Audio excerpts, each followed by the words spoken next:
মানুষের জীবনে প্রত্যেকটা ঘটনাই দুইটা আপেক্ষিক অনুভূতি নিয়ে আসে। একটা অনুভূতি হচ্ছে পজিটিভ, একটা অনুভূতি হচ্ছে নেগেটিভ। যেই ঘটনাটাই ঘটুক না কেন, সেই ঘটনা থেকে আপনি কোন অনুভূতিটা নেবেন সেটা ডিপেন্ড করে আপনার উপর।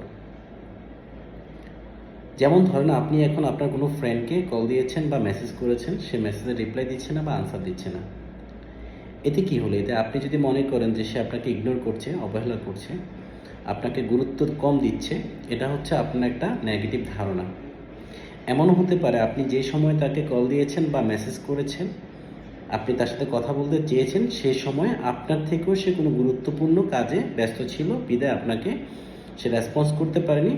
সে পরবর্তীতে আপনাকে রেসপন্স করবে, কিন্তু আপনি ভেবে নিলেন যে সে আপনাকে ইগনোর করছে, এবং সাথে সাথে আপনার মধ্যে একটা অ্যাংজাইটি ফিল হচ্ছে, আপনার মধ্যে একটা নেগেটিভ অনুভূতি হচ্ছে, আপনি বিষণ্ণ বোধ করছেন, হতাশ হচ্ছেন। আমাদের জীবনে যেই ঘটনাই ঘটুক না কেন, আমরা যদি সেই ঘটনাকে পজিটিভভাবে চিন্তা করি, সেই ক্ষেত্রে আমার মন খারাপ হবে না এবং আমি ওই ঘটনা থেকে বিচলিত হব না। আমরা চেষ্টা করব আমাদের জীবনে যে ঘটনাগুলি ঘটুক না কেন, সেই ঘটনার আসলেই প্রকৃত যে কারণ সেটা বের করার জন্য পজিটিভ ওয়েতে। তাহলেই দেখবেন জীবনটা অনেক সুন্দর।